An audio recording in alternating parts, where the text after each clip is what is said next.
These और those, जिसमें these का मतलब होता है ये और दोज का मतलब होता है वे या जबर समझना।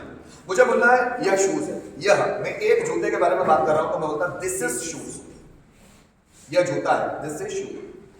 ये जूते हैं, अब मैं दो की बात कर रहा हूं, अब दिस नहीं लगा सकता क्योंकि दिस एक के लिए इस्तेमाल।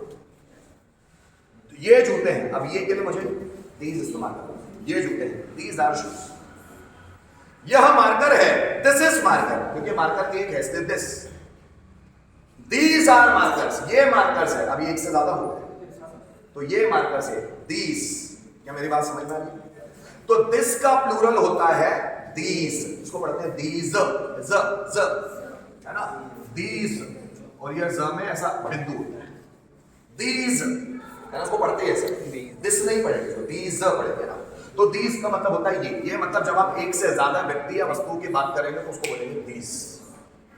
ये मेरे फ्रेंड्स हैं, एक से ज्यादा है, दीज आर माय फ्रेंड्स।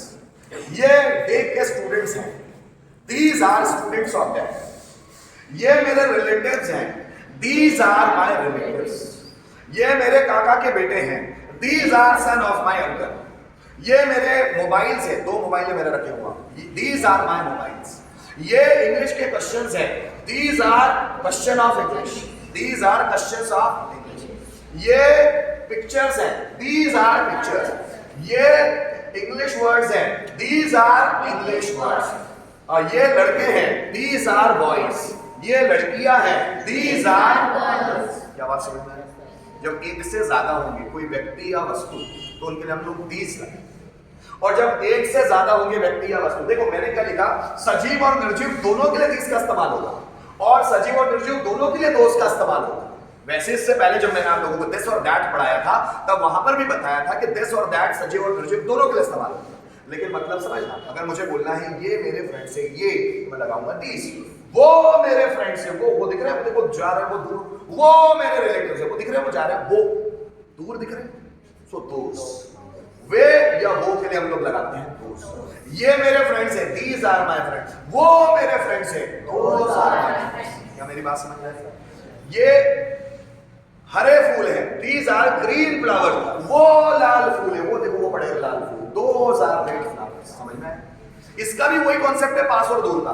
जब दीज के बाद दोस अगर लगातार आ रहा है तो दीज पास के लिए इस्तेमाल होता है और दोस दूर के लिए इस्तेमाल होता है। जैसे ये मेरे रिलेटिव है और वो मेरे दोस्त के रिलेटिव है, these are my relatives and those are my friends relative. यह मेरा मार्कर है और ये मेरे मार्कर्स है और वो पीयूष सर के marker, these are my markers and those are Piyush sir's marker. ये डेक के स्टूडेंट्स हैं और वो कंप्यूटर क्लास के स्टूडेंट्स हैं, दीज आर डेक्स स्टूडेंट्स या these are student of deck and those are student of computer class. ये लाल चेयर्स है और ये व्हाइट चेयर है, वो व्हाइट चेयर है, तो these are red chairs and those are white chairs. मेरी बात समझ में आ रही है? अगर पास हो तो दीज का इस्तेमाल करते हैं और दूर हो तो दोस का इस्तेमाल करते हैं। अगर सब्जेक्ट एक है तो दिस का इस्तेमाल करते हैं यह के लिए, अगर सब्जेक्ट एक है तो वह के लिए दैट का इस्तेमाल करते हैं, अगर सब्जेक्ट एक से ज्यादा है तो ये के लिए दीज का इस्तेमाल करते हैं, और सब्जेक्ट एक से ज्यादा है तो वे या वो के लिए दोस का इस्तेमाल करते हैं। मैंने बताया दोनों ही सब्जेक्ट प्लूरल है। जब ये दोनों प्लूरल है तो उनके साथ हेल्पिंग वर्ब भी प्लूरल की लगेगी, these are, these were, these will be. Those भी प्लूरल है तो उनके साथ भी हेल्पिंग वर्ब प्लूरल की लगेगी, those are, those were, those will be.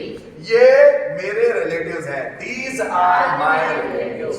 ये मेरे रिलेटिव्स थे, दीज वर माय रिलेटिव्स। ये मेरे रिलेटिव्स होंगे, these will be my relatives. वो राम के रिलेटिव्स हैं, वो दूर दिख रहे हैं, दोस आर राम्स रिलेटिव्स। वो राम के रिलेटिव्स थे, दोस वर राम्स रिलेटिव्स। वो राम के रिलेटिव होंगे, दोस विल बी राम्स रिलेटिव्स। क्या बात कर रहे हैं?